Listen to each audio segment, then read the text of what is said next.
Hello guys, welcome to my channel Pari 9 classes. तो आज हम लोग डिस्कस करने वाले हैं वैदिक सभ्यता के बारे में। ठीक है ना। तो देखिएगा, पिछले वीडियो में हमने वैदिक सभ्यता से संबंधित कुछ चीजों के बारे में पढ़ा था और आज हम लोग पढ़ेंगे वेदों के बारे में। तो आइए देखते हैं ये जो 4 वेद हैं ये कौन कौन से हैं और किस तरह के चीज इसमें हैं और कौन कौन सी चीजें पूछी जाती हैं एग्जाम में। अब जरूरी नहीं है कि वेद से हर एक चीज पूछा जाएगा, लेकिन कुछ इंपॉर्टेंट चीजें हैं जो पूछी जाती हैं हमेशा एग्जाम में। तो आइए इन्हें हम देख लेते हैं। तो ध्यान दीजिएगा, सबसे पहला चीज लिखा हुआ है पूर्व वैदिक काल या ऋग्वैदिक काल, जो कि 1500 से 1000 बीसी तक माना जाता है। और इसके बाद से आ जाएगा उत्तर वैदिक काल, जो कि 1000 से 600 बीसी तक चलेगा। ठीक है ना। तो देखिएगा, लिखा है ऋग्वेद। ऋग्वेद के बारे में आप लोगों ने सुन रखा होगा, सभी वेदों के बारे में आपने सुना होगा। देखिएगा, ऋग्वेद है, यजुर्वेद है, सामवेद है और अथर्ववेद है। यही 4 वेद हैं जिनके बारे में आज मैं पढ़ाने वाला हूं।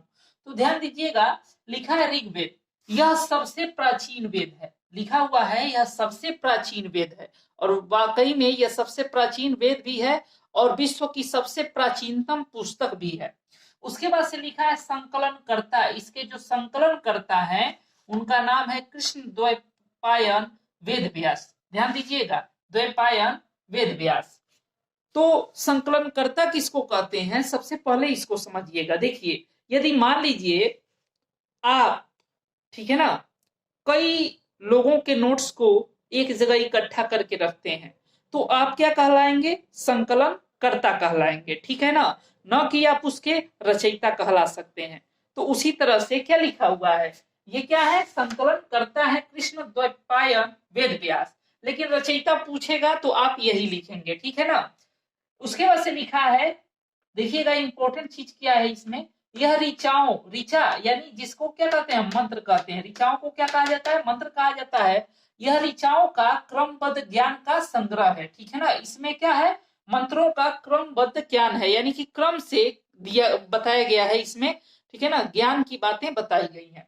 उसके बाद से लिखा है इसमें 10 मंडल है। मंडल का मतलब होता है अध्याय। 1028 श्लोक है और 10,662 ऋचाएं यानी कि मंत्र है। ठीक है ना, इन बातों को आप ध्यान दीजिएगा। फिर लिखा है आर्यों के राजनीतिक प्रणाली का उल्लेख किसमें है, ऋग्वेद में है। यानी कि जो भी चीजें मैंने इसके नीचे लिख रखा है ये सब ऋग्वेद की से संबंधित है, ऋग्वेद में है। फिर देखिएगा, लिखा है ऋचाओं को पढ़ने वाले ऋषि को क्या कहा जाता है, तो ये कहा जाता है होत्री। क्या कहा जाता है, होत्री कहा जाता है। ध्यान दीजिएगा। उसके बाद से लिखा है कि तृतीय मंडल, यानी कि ऋग्वेद के तृतीय मंडल में गायत्री मंत्र का उल्लेख है। ठीक है ना, गायत्री मंत्र का उल्लेख है। इसके रचयिता कौन है, तो विश्वामित्र है गायत्री मंत्र के। और यह समर्पित किसको है, किसके लिए, मतलब ये गायत्री मंत्र का उल्लेख है तो सावित्री के लिए। और ये कौन है, तो सूर्य देवता। सावित्री किसको कहा गया है, तो सूर्य देवता को कहा गया है। फिर आगे देखिएगा, आगे लिखा हुआ है 7वें मंडल में दशराज युद्ध का क्या है, उल्लेख है, जो पुरुषड़ी नदी के किनारे हुआ था। ठीक है ना, पुरुषड़ी नदी के किनारे हुआ था। उसके बाद से लिखा है 9वां मंडल। क्या लिखा है, 9वां मंडल। ठीक है ना, 9वें मंडल में सोम देवता, जो कि वनस्पति के देवता है। वनस्पति यानी कि आप जानते ही हैं, ये नेचर से संबंधित चीजें जो वनस्पति के अंदर आती हैं, उसके ये देवता थे। उसके बाद से है 10वां मंडल। जो 10वां मंडल है ऋग्वेद का, वो किससे, प्रसिद्ध पुरुष सूक्त का उल्लेख है इसमें 10वां मंडल में। और ये प्रसिद्ध पुरुष सूक्त क्या है, तो इसमें बताया गया है कि ब्रह्मा के मुख से ब्राह्मण, और भुजाओं से क्षत्रिय, और जांघों से क्या, वैश्य, और पैर से शूद्र का उत्पत्ति हुआ। ठीक है ना, इन चारों लोगों का उत्पत्ति कहाँ कहाँ से हुआ है, देखिएगा, ब्राह्मण, क्षत्रिय, वैश्य, शूद्र। ठीक है ना, तो देखिएगा, ब्रह्मा जी के मुख से ब्राह्मण, भुजाओं से यानी कि हाथों से क्षत्रिय, जांघों से वैश्य और पैर से शूद्र निकले हैं। ठीक है ना। तो ध्यान दीजिएगा, सबसे प्राचीन वेद है ऋग्वेद। संकलन करता है कृष्ण द्वैपायन वेद व्यास। यह ऋचाओं का मंत्र, ऋचाओं यानी कि मंत्र का क्रमबद्ध ज्ञान का संग्रह है।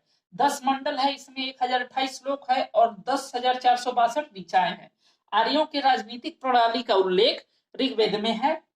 ठीक है ना। ऋचाओं को पढ़ने वाले ऋषि को क्या कहते हैं, होत्री कहते हैं। तृतीय मंडल में गायत्री मंत्र का उल्लेख है। रचयिता विश्वामित्र है, समर्पित है सावित्री सूर्य देवता को। सातवें मंडल में दशरथ युद्ध पुरुषड़ी नदी के किनारे जो हुआ है उसका उल्लेख है।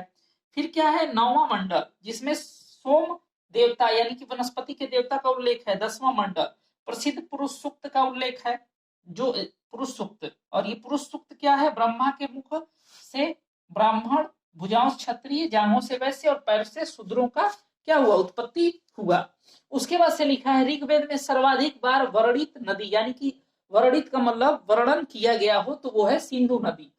और लेकिन ऋग्वेद में सर्वाधिक बार पवित्र नदी के रूप में उल्लेख किसका है, तो सरस्वती का है। और प्रमुख देवता कौन है, तो इंद्र है। ठीक है ना, प्रमुख देवता कौन है, तो इंद्र है ऋग्वेद में। उसके बाद से यजुर्वेद, यजुर्वेद में यजु का अर्थ होता है यज्ञ। ठीक है ना, यजु का अर्थ क्या होता है, यज्ञ होता है। आगे लिखा है इसके गायन पाठन करने वाले को अधर्वयु कहा जाता है। ठीक है ना, फिर लिखा है यह एक ऐसा वेद है जो गद पद दोनों में है। ठीक है ना, गद और पद दोनों में है। ध्यान दीजिएगा, कृष्ण यजुर्वेद को गद कहा जाता है, शुक्ल यजुर्वेद किसमें है, पद में है। ठीक है ना, फिर है सामवेद, ध्यान दीजिएगा सामवेद।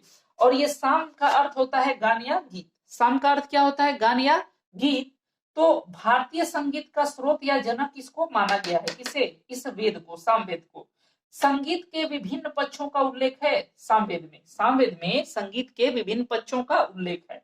फिर है गायन करने वाले, सॉरी यहाँ करने वाले छूट गया, गायन करने वाले ब्राह्मण को, यानी कि जो इसको पढ़ता है गाता है उसको उद्गात्री या उद्रात्री कहा जाता है। फिर अधिकांश श्लोक इसमें जो है वो किससे हैं, ऋग्वेद से लिए गए हैं। जो इसमें श्लोक हैं वो ऋग्वेद से लिए गए हैं। फिर है अथर्ववेद, अथर्ववेद यह सबसे जो है कि इन तीनों से न्यू है। ठीक है ना, बाद में जो है कि इसके क्या हुई, रचना हुई एक तरीके से। और इसका अर्थ होता है अथर्ववेद का पवित्र या जादू। अब देखिएगा इसमें क्या क्या दिया गया है, इसमें दिया गया है रोग निवारण, तंत्र मंत्र, जादू टोना, वशीकरण, प्रेम विवाह का उल्लेख इस किसमें, अथर्ववेद में किया गया है। फिर है इसमें बताया गया है कि कन्याओं के जन्म की निंदा। ठीक है ना, यानी कि कन्याओं के जन्म होता है तो उसका निंदा किया गया है कि कन्याओं का जन्म नहीं होना चाहिए, मतलब इससे संबंधित रिलेटेड चीजों के बारे में। फिर लिखा है सभा और समिति को प्रजापति की 2 पुत्रियां कहा गया है, किसमें, तो अथर्ववेद में।